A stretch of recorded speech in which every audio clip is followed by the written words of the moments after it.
Tonight on KPBS Evening Edition, a threat to Balboa Park and its thousands of trees. Over the course of the last 2 decades, there's been a real impact from climate change. We'll show you the effort to restore Balboa Park's woodland and look at the reasons why so many of its trees are dying. And preparing for wildfire season, firefighters and National Guard members team up to reduce the risk of major flare-ups in the months ahead. So on paper, we've housed 52 veterans, and along that goes with that was the ripple effect.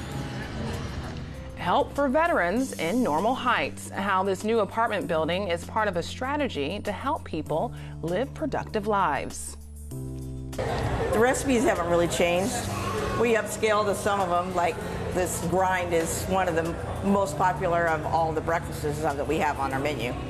And the chicken and waffles. Amazing. This is probably one of my favorites. And 81 years of serving comfort food in San Diego. See how the Chicken Pie Shop has built a culinary tradition in North Park. KPBS Evening Edition starts right now.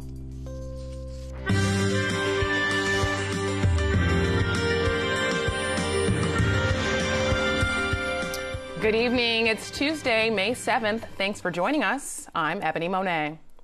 Conservationists say one of San Diego's biggest attractions needs help. Balboa Park's urban forest isn't as healthy as it used to be. From the KPBS Climate Change Desk, Eric Anderson shows us how new technology is helping to restore the park's trees. And it looks like we're about there. One more scoop and you're good. Now go ahead and step on it a little bit, tamp it down. Arborist and Balboa Park tree steward Bradley Michael Brown is helping volunteers plant a Bauhinia tree in Balboa Park near Kinsey Street. Well, it's a Hong Kong orchid, it's a common name, and so if it grows right in 5 or 10 years, it's going to look like a big flowering tree. Dozens of trees were planted during a recent Arbor Day celebration. And then the idea is that hopefully the mulch, that'll go down around here. That'll help protect that root system. But the planting marked the completion of a CAL FIRE-funded effort that put 500 new trees in the ground. Brown says trees are one of the things that make the park unique. It's such a different feeling than being out in the middle of a concrete or an asphalt parking lot and then being under a grove of ficus trees.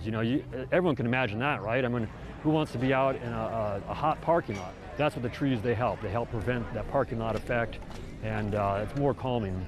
But in spite of the newly planted trees, the park's forest still faces challenges. So what we were able to do is we digitized the old data from 20 years ago. Jacqueline Higgins works for the Balboa Park Conservancy. She says every tree in the park is now tracked in an online app called Open Tree Map. And we overlaid our new data from the recent inventory that was done last year, and we're able to compare and contrast the data sets. And the findings were not particularly reassuring. The latest survey found 4% of the park's trees were dead. Higgins says another 4% suffer from poor health. So we're talking over 15,000 trees. When you put numbers to that, the structural value of that 8% decrease is $5 million. So that's a city asset that has just decreased in value for $5 million. Conservationists are working to reverse the decline. Tomas Herrera-Mischler is the president and CEO of the Balboa Park Conservancy, and he says it's no mystery why the trees are struggling. Over the course of the last 2 decades, there's been a real impact from climate change with increased temperatures. Insects that were never here before have been migrating north, and so there's quite an impact on the health of the trees.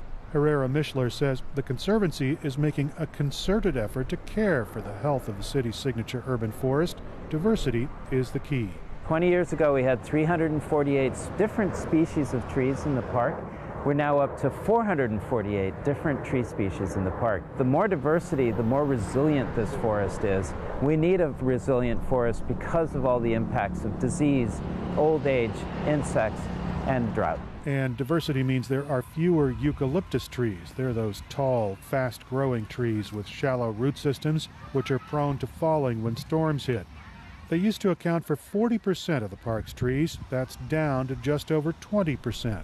And Balboa Park's forest is what the rest of the city could look like. The city's climate action plan, in fact, calls for a much denser tree canopy outside the park. We're around 5% in the city. Now, if you want to see what about 30% looks like, come to Balboa Park, because that's what we have here in the park. It's super important for many reasons, for improved air quality, and Lord knows we need that in San Diego. Herrera Mischler says the 103-year-old Morton Bay fig in front of the Natural History Museum is a good example of things going right. The tree has thrived since it was fenced off to protect its roots. And while protecting an iconic tree like this one is important, it's the health of the entire forest in Balboa Park that the Conservancy has its eyes on. Eric Anderson, KPBS News. As Eric mentioned, San Diego's Climate Action Plan calls for the city to increase its number of trees by 2020, but it's falling short outside of Balboa Park. According to city officials, as of 2014, San Diego had 13% urban tree canopy coverage. This refers to how much of the city is shaded by trees.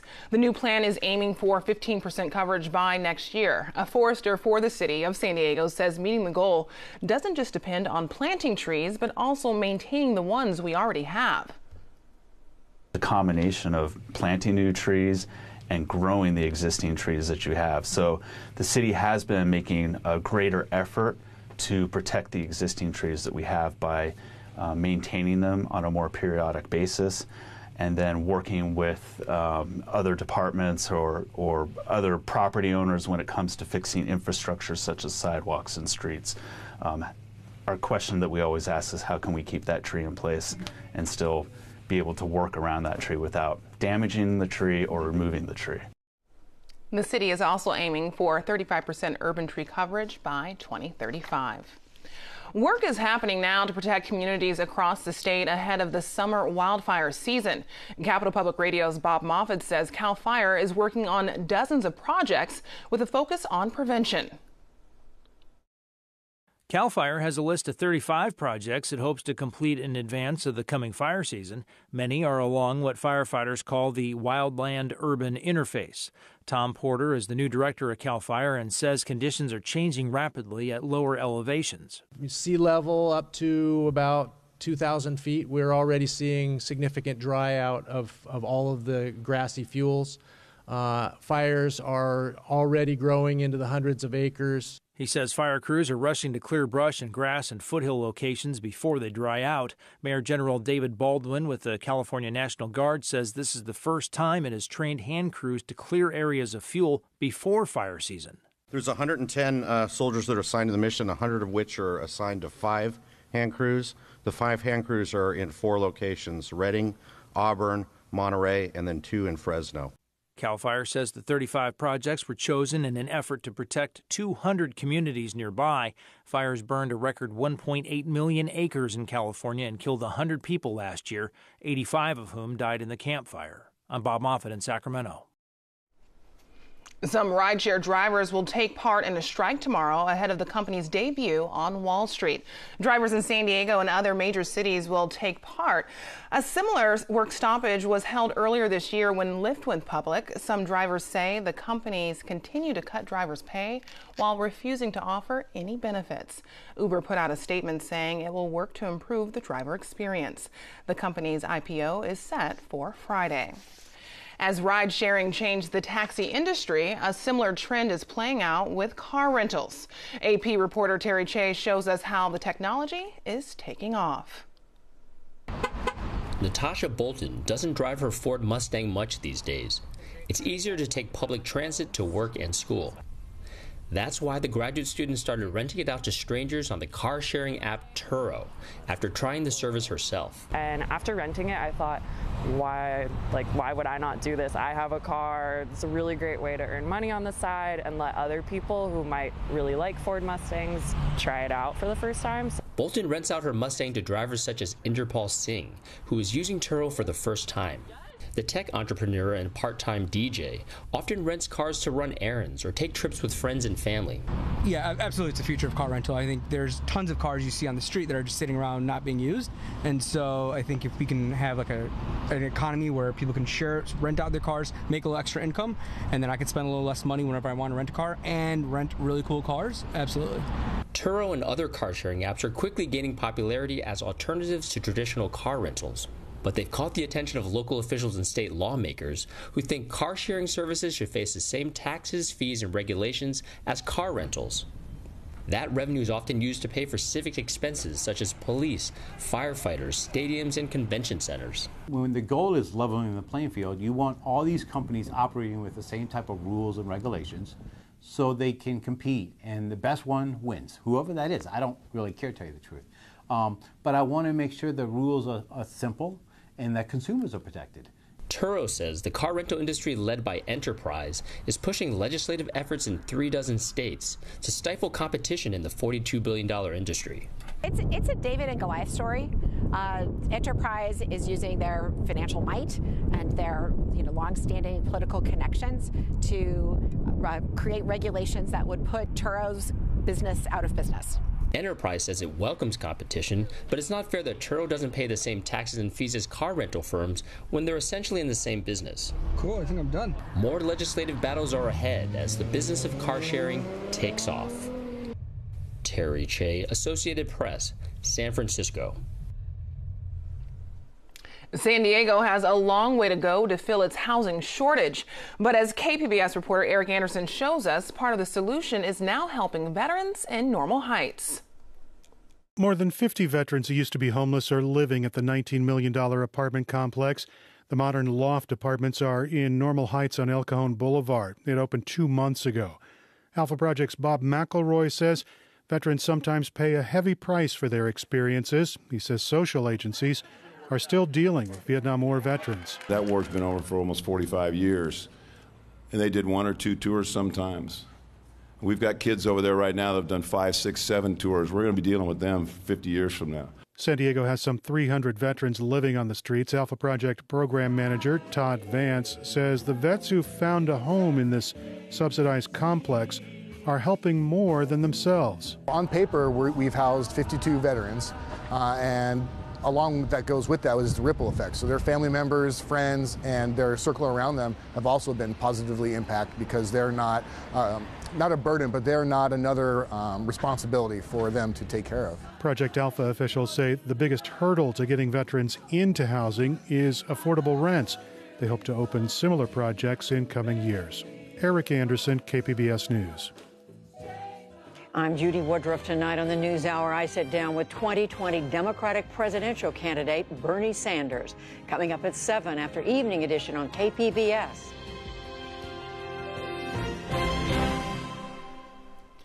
California would eliminate sales tax on diapers and feminine hygiene products under a new plan by Governor Gavin Newsom. The governor outlined his idea today while talking about his revised budget proposal. Tax experts say eliminating the sales tax on those products would cost the state $56 million. Governor Newsom says it will help young families afford the cost of living in California.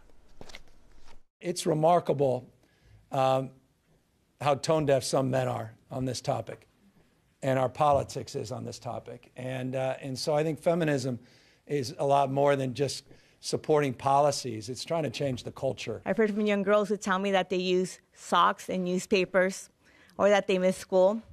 I hear from women who tell me they just don't go to work when they can't afford these products, or they let their products in their bodies longer than they should and they end up sick out there. That means children, babies are going with dirty diapers, reusing diapers, and parents are feeling the stress of that. This is a societal issue. Lawmakers have tried in recent years to eliminate taxes on diapers and tampons, but Governor Jerry Brown vetoed a bill that was approved in 2016.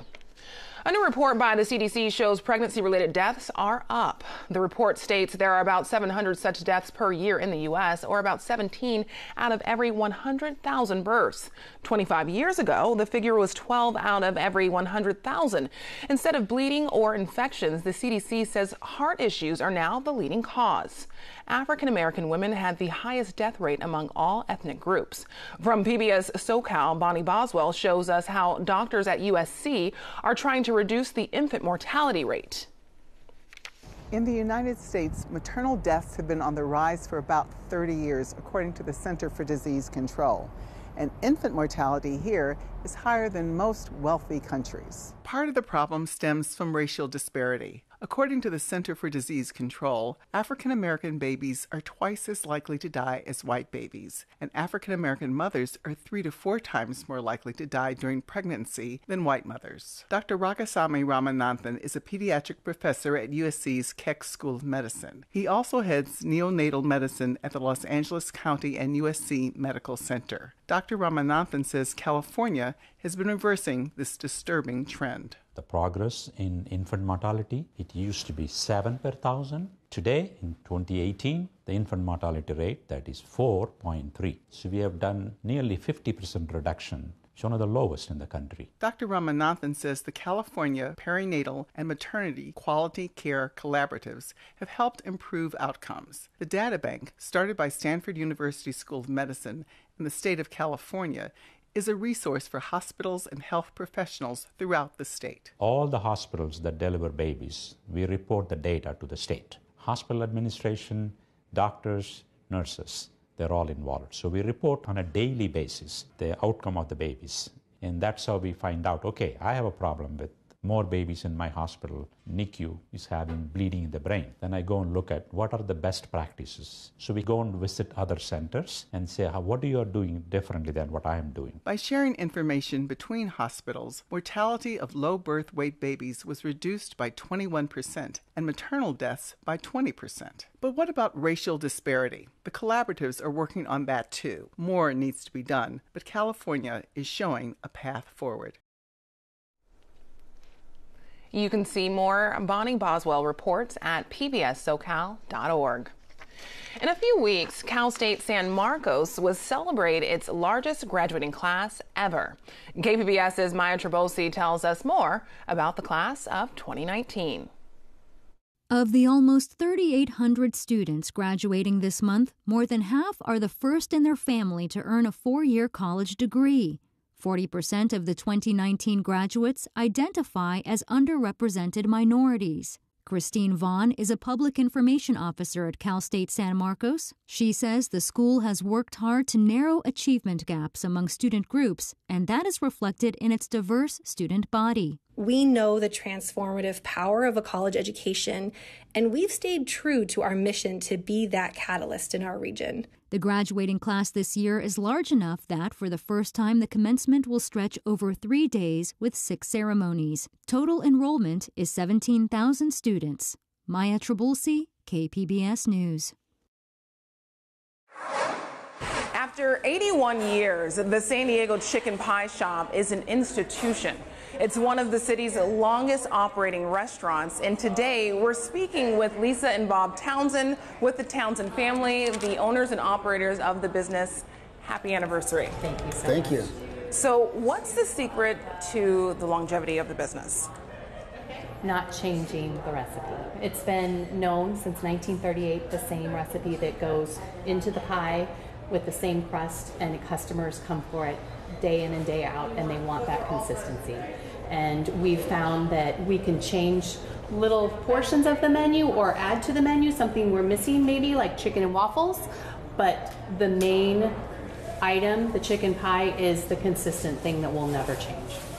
And Bob, what makes it so special? I think that being that we've been around since 1938, you have generations of families that have come here. We have people that jump off the airplane who've moved away from San Diego, and this is the first place that they come to. And they want to tell their story about how their grandparents brought them, and then their parents brought them, and now they're bringing their kids. So it just goes from generation to generation. Today we had 19 orders of chicken pies and a huge mashed potatoes and a dozen rolls and 2 coleslaws, I believe, and gravy. Well, we used to go to Hillcrest when it was in Hillcrest years ago. We lived down here off of Texas Street, and we always loved the chicken pie shop. I don't cook much, but is it the crust or is it the ingredients inside? You know, what do customers tell you is their favorite part about the pies? I think what they love the most about it is it's fresh. So it's made daily. It's not something that you're making and serving the whole week. It's no additives, no preservatives, fresh crust made every day. The chicken and turkeys are steamed overnight every day, and it's made that day. And what's the story behind the baseball stars I see on the back wall there? I wanted to bring a piece of San Diego that had been here forever and put it inside the restaurant. So everything that goes inside this restaurant is about San Diego and old school San Diego. So we want to keep everything as not just the food being authentic, we want this place to feel like old school San Diego. And the Padres are a huge history here in San Diego. And so you'll look at, there's probably about 5 or 6 of those paintings that those were customers here. And the girls can tell you what they ate. Okie dokie, guys, good? Yeah. All right, what dessert would you care for? I started in 1975. Over the years, what's been the best part of working for the chicken pie shop? Well, I loved George because he was a great boss. What was the most popular item, like in 1975? The chicken pie dinner, hands down. No other questions. And what's the most popular item now? I would still say the chicken pie dinner. And if it's not that, it's the grind. It's a little bit changed. I mean, we have alcohol now and stuff. We have TVs, so that was a little change, but the recipes haven't really changed. We upscaled to some of them, like this grind is one of the most popular of all the breakfasts that we have on our menu. And the chicken and waffles. Amazing. This is probably one of my favorites. What do customers say is the reason that keeps them coming back? What do they love about the food? They like the food, the prices, and I think it's the service and the environment and stuff. So we still have the same people. I've lost a lot of my regulars, so because they've all passed, but I've been here a long time, so it happens. So for the chicken pies, they're just traditional chicken and turkey and gravy, and that's it. That's it inside the pies, and homemade crust. Got to have the crust. Yeah. Thank you so much. No problem. And it does come with dessert too. Those are homemade also. Well, thanks for joining us. We are seeing a pretty nice weather day today. We did have those showers. It was a little bit cooler. That low pressure system, it's pushing off to the east, and now it's a problem for our friends in the deserts. You could see some of that rain in Arizona, Utah, moving off to the north and to the east. That's leaving us with clearing conditions. Of course, we'll still see those clouds along the coast in the morning time, and then sunshine by the afternoon. So for tonight, those clouds are moving in, a temperature of 60 degrees in the metro for our low. And Oceanside will see a temperature of 56, Ramona at 52 degrees. And in the mountains, pretty chilly, 44 degrees. If you're going to be outdoors, you might want to think about that jacket. Big dip in the jet stream here. That's why we're seeing some of those cooler temperatures. Those showers will continue to push off to the east. We're going to see some warmer conditions here in Southern California by tomorrow. So in San Diego, we'll have a high of 66. In Ramona, 64 degrees. In Chula Vista, reaching 64. The desert's looking comfortable at 87 degrees with mostly sunny skies. Now, toward the end of this week, we're going to continue to see that big trough in the jet stream, that big dip. So it's going to keep the southwest on a cooler pattern. For us, expect to see temperatures at 67 through Thursday. There's going to be a chance of spotty showers again on Friday, and then drier by the weekend. Some leftover showers Saturday morning, that's possible. And inland, we're going to see a few clouds around, showers possible Friday and into Saturday morning, but then a drier weekend in those low 70s. Deserts are looking good. It's going to be pretty sunny each day, but there is a chance of seeing a thunderstorm Friday with showers through the weekend. Temperatures are going to be in those low 80s, so that is awfully comfortable. And in the mountains, we're going to see mostly sunny skies, perhaps a storm Friday with showers through the weekend. Temperatures will be in those 50s all week long. For KPBS News, I'm Erin Calandra. Back to you. Here's a recap of tonight's top stories. The Balboa Park Conservancy says climate change is affecting the park's trees. Experts say increased temperatures and insects are playing a big role. The Conservancy is digitizing information on the trees with a new app called Open Tree Map. Some rideshare drivers will take part in a one-day strike tomorrow. They're doing it in advance of Uber's debut on Wall Street. A similar work stoppage was held during Lyft's IPO. Those taking part are upset with cuts to drivers' pay and a lack of benefits. Uber put out a statement saying it's working to improve the driver's experience. And 81 years of serving comfort food in San Diego. See how the Chicken Pie Shop has built a culinary tradition in North Park.